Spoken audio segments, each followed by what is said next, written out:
Hello, student of class 10. Myself Saurabh Srivastava started going to teach you today Geography chapter 2, and today is the part 3 of this chapter. And in today's class, I am going to discuss about the Himalayan U in travel. The Himalayan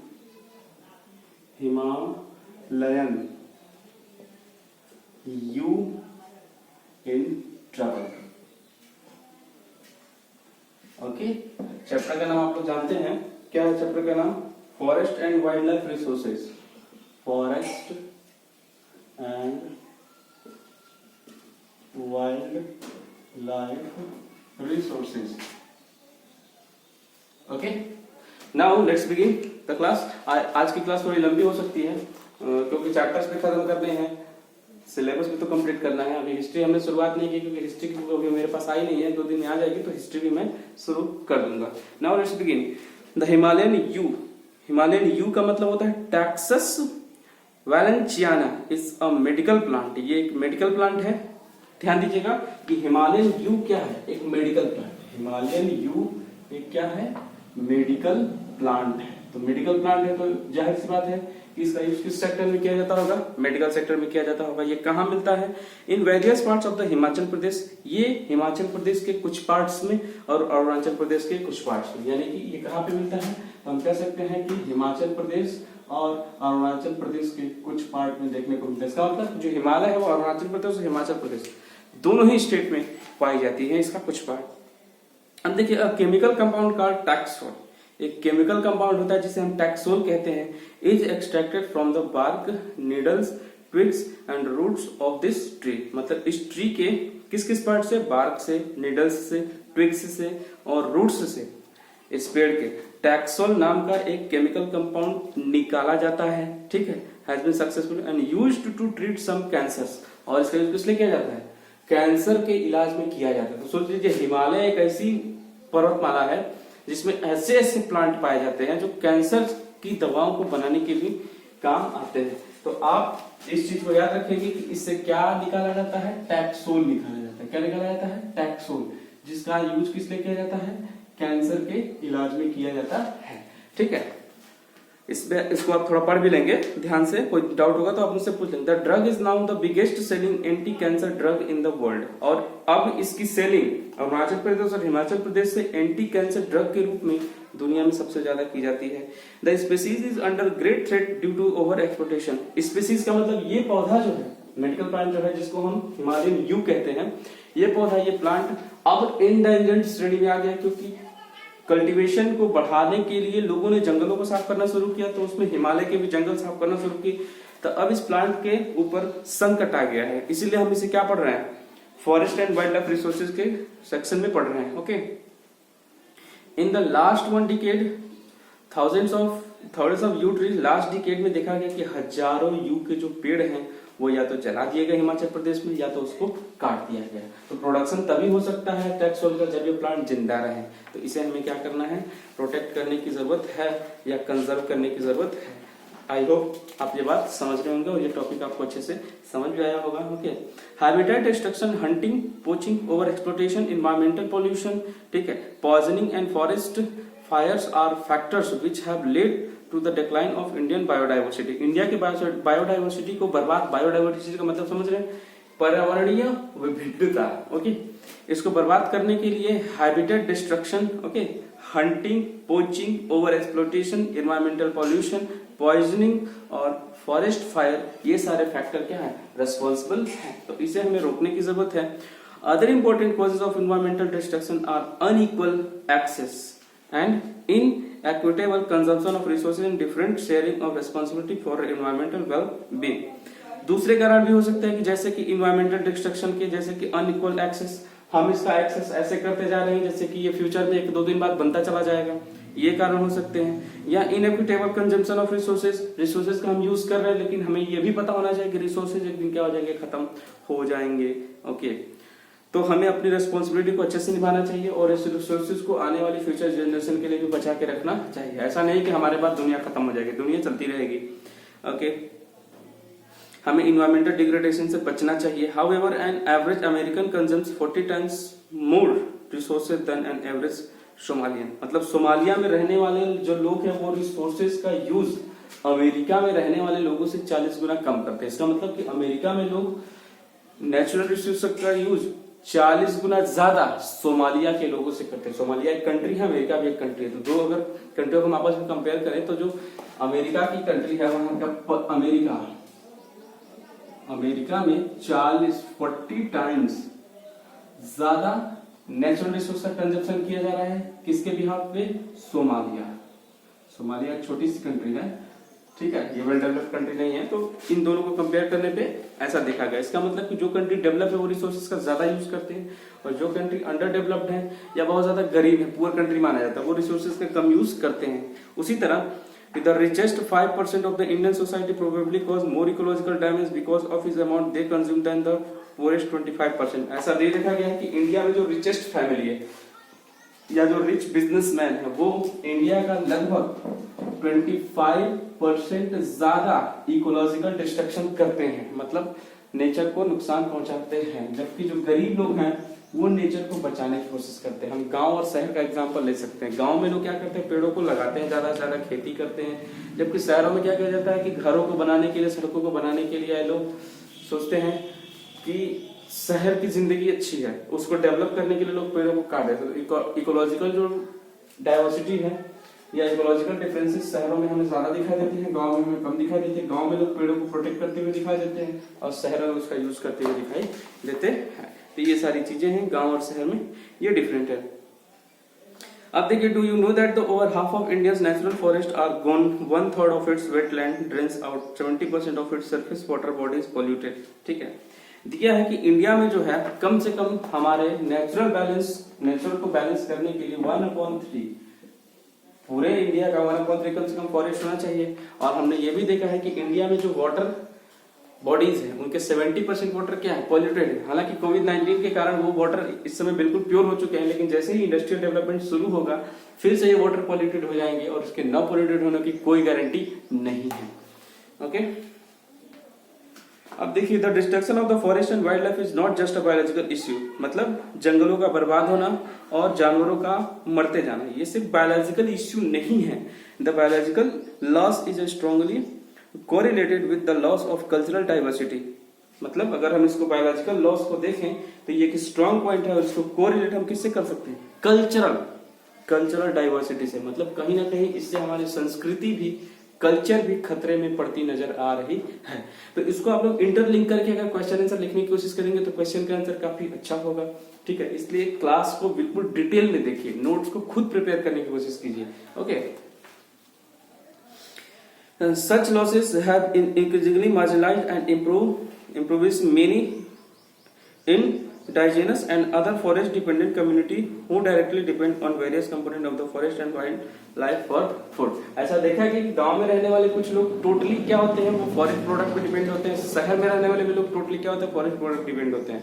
तो इसके लिए अपनी जरूरत को पूरा करने के लिए लोग क्या करते हैं कि फॉरेस्ट प्रोडक्ट का जानवरों को मार के खाना शुरू कर देते हैं, जिससे कुछ जानवर इंडेंजर्ड हो जाते हैं, कुछ प्लांट्स भी इंडेंजर्ड हो जाते हैं। उस प्लांट की जगह नए प्लांट को लगाने में और उसे फिर से ग्रो अप करने में काफी टाइम लगता है। हम देखते हैं कि एक अगर हम गांव में पेड़ लगाएं तो उस पेड़ को बड़े होने में कम से कम 20 से 25 साल लग जाते हैं। लेकिन आजकल कुछ अच्छी क्वालिटी के पेड़ आते हैं तो उसे जल्दी बढ़ जाते हैं, लेकिन फिर भी टाइम तो लगता है। ओके,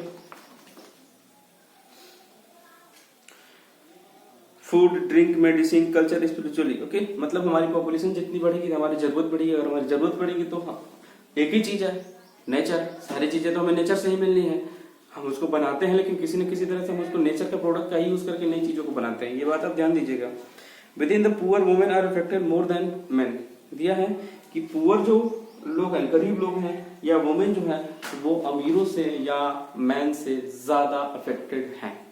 ठीक है, women bear major responsibility of collection of fuel, fodder, water and other basic substances needs. ठीक है ना, वुमेन बियर, जंगलों में जो है वुमेन बियर के पास ये ज्यादा रिस्पॉन्सिबिलिटी होती है कि वो फ्यूल को इकट्ठा करे, फॉडर लकड़ियों को इकट्ठा करे, वाटर को इकट्ठा करे और बेसिक सब्सटेंसेस यानी कि बेसिक जरूरत की चीजों को पूरा करने के लिए चीजों को इकट्ठा करे। As the resources are depleted, जैसे जैसे रिसोर्सेज खत्म हो रहे हैं drudgery of women increased and sometimes they have to walk for more than 10 kilometre to collect these resources। मतलब जो रिसोर्सेज जब खत्म होंगे, जैसे मान लीजिए कोई रिसोर्स हमें 1 किलोमीटर के दायरे में मिल जाता है, अब वो रिसोर्स वहां खत्म हो जाएगा तो हम 2 किलोमीटर के दायरे में जा सकते हैं, ठीक है। मतलब जैसे जैसे रिसोर्स खत्म होंगे वैसे वैसे हमारी डिस्टेंस क्या होती जाएगी, बढ़ती जाएगी। तो ऐसा देखा गया है कि पहले जो शहर थे उसके किनारे खेती होती थी तो हमें सब्जियां मिल जाती थी, फूड मिल जाती थी, सारी चीजें मिल जाती, लेकिन जैसे जैसे शहर का दायरा बढ़ता गया तो जो चीज हमें शहर के पास से मिलती थी अब वो चीजें हमें कहाँ से मंगानी पड़ती है, गाँव से मंगानी पड़ती है। तो हम कहते हैं कि क्या महंगाई बढ़ गई, तो महंगाई बढ़ गई तो इसका रीजन क्या है, शहर का दायरा बढ़ता गया। तो शहर में जो चीज को प्रोडक्शन होता था अब वो कहाँ होता है, गाँव में होता है। तो इसका मतलब कि गाँव में जब प्रोडक्शन होगा तो उसको ट्रांसपोर्ट का खर्चा, गांव में लोग काम करते हैं उसका खर्चा सब कुछ ऐड होकर उनको मिलेगा। इसका मतलब कि महंगाई क्या होगी, बढ़ेगी। तो इसको आप लोग इंटरलिंक करके पढ़िए। ज्योग्राफी को इकोनॉमिक्स से इंटरलिंक मैंने कर दिया, तो आप लोग भी ऐसे इंटरलिंक करके पढ़िए। ओके,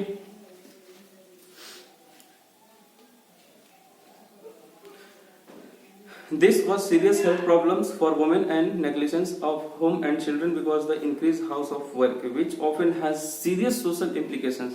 अब मान लीजिए दूर किसी चीज को हम लेने जाते हैं तो इससे क्या होगा, कई तरह की प्रॉब्लम आएगी, आदमी ज्यादा थक जाएगा, बीमारियां आएंगी, बच्चों पे उसका असर पड़ेगा, या हम ये कह सकते हैं कि कहीं ना कहीं हमें उसका नुकसान ही उठाना पड़ेगा, घर के काम बढ़ सकते हैं। The indirect impact of degradation such as severe drought और डिफॉरेस्टेशन इंक्लूड फ्लड। डिफॉरेस्टेशन की वजह से सूखा पड़ता है, ओके, डिफॉरेस्टेशन की वजह से बाढ़ आती है। Also hits the poor the hardest, गरीबों की संख्या बढ़ती जाती है, पावर्टी, गरीबी बढ़ती है। In these case the direct outcomes of environmental destruction, मतलब गरीब लोग क्या होते हैं कि बहुत ज्यादा लोग नेचुरल रिसोर्सेज पे ही डिपेंड होते हैं। तो अगर हम उसको जलाएंगे, बर्बाद करेंगे, काटेंगे तो कहीं ना कहीं गरीब जो है वो और गरीब होते चले जाते हैं। अमीर क्या है कि खरीद के तो खा लेंगे, लेकिन गरीबों के साथ ऐसा नहीं है, वो सिर्फ उसी पे डिपेंडेंट है। तो कहीं ना कहीं हमें उनका भी ख्याल रखना चाहिए। ओके, पावर्टी का मतलब होता है गरीबी। Okay, therefore forest and wild life are the vital to the quality of life. Forest और वाइल्ड लाइफ ये दोनों ही हमारी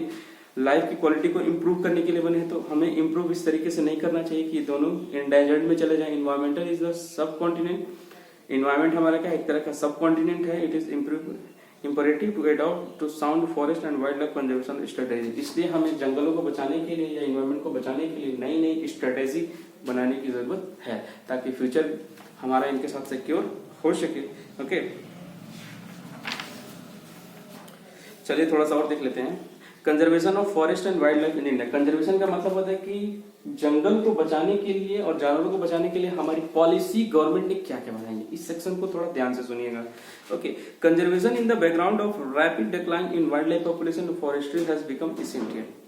अब देखिए कंजर्वेशन की जरूरत क्यों पड़ी, तो हमने देखा कि जानवरों को हम लगातार यूज करते चले गए, तो हमने उन जानवरों को इतना मारा इतना जान से मारा अपनी जरूरत को पूरा करने के लिए कि अब वो जानवर क्या है, लुप्त होने के कगार पे आ गए, मतलब इंडेंजर्ड की सूची में चले गए। इसलिए गवर्नमेंट को एक्ट बनाने की जरूरत है। अंग्रेजों ने भी एक्ट बनाया था, गवर्नमेंट ने भी उसको इम्प्लीमेंट किया, न सिर्फ जंगल के लिए बल्कि वाइल्ड लाइफ एनिमल्स को भी बचाने के लिए। क्या क्या है देखते हैं। But why do we need a conserve our for, हमें जंगलों को सुरक्षित करने की जरूरत क्यों है, जंगली जानवरों को सुरक्षित करने की जरूरत क्यों है। Conservation preserve and the ecological diversity and our life support system.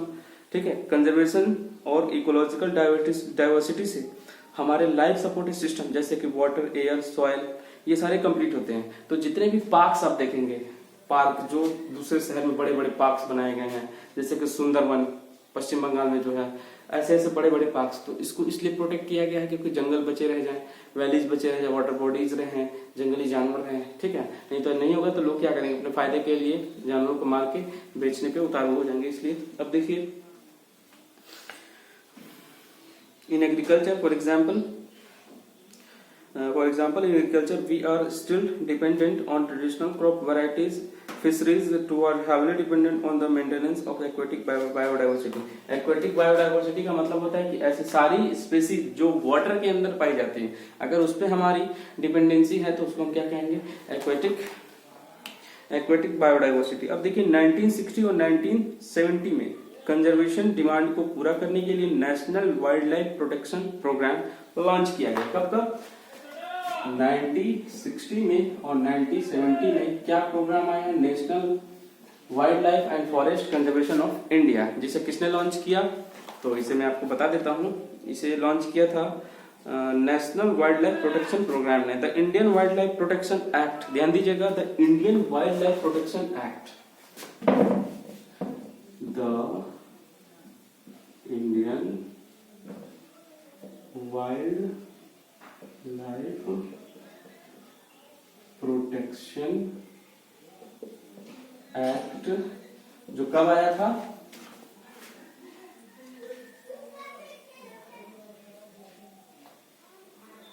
1972 में आया था। ध्यान दीजिएगा, the Indian wild life protection act 1972 में आया था। मतलब जंगली जानवरों को बचाने के लिए या उनको शिकारियों से बचाने के लिए एक्ट ऑफ 1972 यानी कि the Indian wild life protection act 1972 आया। इसके अकॉर्डिंग क्या होगा कि विद वेराइटीज प्रोविजंस, इसमें कई सारे लॉज बनाए गए कि हैबिटेट्स को कैसे प्रोटेक्ट करना है, and all India list of protected species was also published. और साथ में ये भी बताया गया कि पूरे इंडिया में सारे जानवर अलग अलग तरह के कितने बचे हुए हैं, कौन से ज्यादा है, कौन से कम है, कौन से इंडेंजर्ड है, सारी चीजें बताई गई इसमें। तो इससे पता चला कि किसे हमें बचाने की जरूरत है। Okay, the thrust of the program was towards protecting the remaining population of certain endangered species by banning hunting, giving legal protection to their habitats and restricting trade in wildlife. ठीक है, दिया है कि एक्ट ऑफ 1970 के according ऐसे सारे जानवर जो इंडेंजर्ड की लिस्ट में थे, ध्यान दीजिएगा, एक्ट को याद रखिएगा, the wild life protection act 1972, जिसके अकॉर्डिंग ऐसे सारे जानवरों की या स्पीसीज की लिस्ट जारी की गई जो इंडेंजर्ड की सूची में थी या जिनकी संख्या कम थी। साथ में उसमें ये रूल बताया गया कि ऐसे सारे जानवरों को हम प्रोटेक्ट करेंगे, पार्क्स को बनाएंगे, और साथ में अगर कोई भी इन जानवरों को शिकार करते पकड़ा गया या कभी भी पकड़ा जाता है उस केस में तो उसे सजा होगी। हालांकि ये लीगल तरीके से आज भी ये सारी चीजें होती हैं, लेकिन लीगली अलाउ नहीं है, जो पहले लीगली अलाउ थी। तो इसको पूरी तरह से क्या कर दिया गया, बैन कर दिया गया। Okay, subsequently central and many state governments establish national parks. State government और सेंट्रल गवर्नमेंट दोनों ने नेशनल पार्क से जानवरों को प्रोटेक्ट करने के लिए बनाया। वाइल्ड लाइफ सेंचुरी बनाई, about which you have already studied, जिसे हम पहले पढ़ चुके हैं। The central government also announced several project for protecting specific animals. Central government ने कई सारे प्रोग्राम बनाए और उसको अनाउंस किया कि किसे हमें प्रोटेक्ट करने की जरूरत है। विच वेयर ग्रेवली थ्रेटेंड, कौन ज्यादा खतरे में है, जैसे कि टाइगर, रॉयल बंगाल टाइगर, ये ज्यादा खतरे में, तो इनके शिकार पर पूरी तरह से बैन लगा दिया गया। यहाँ तक कि इनके शिकार पे उम्र कैद तक की सजा का प्रावधान। सलमान खान का वो हिरण वाला केस चल रहा है। तो ये सब किसके कारण हुआ, the wild life protection act 1972 के अकॉर्डिंग ही सलमान खान को आज जेल में जाने की नौबत आ सकती है। तो ये सारी चीजें हम देख सकते हैं। द वन हॉर्न, एक सिंग वाला जो है गैंडा, कश्मीरी स्टैग और हंगुल, 3 टाइप्स ऑफ क्रोकोडाइल, 3 अलग अलग तरह के क्रोकोडाइल, जैसे कि एक जो साफ पानी में रहता है, दूसरा जो सॉल्टी वाटर में रहता है, और तीसरा एक तरह का घड़ियाल है जिसे एशियाटिक लायन बोला जाता है।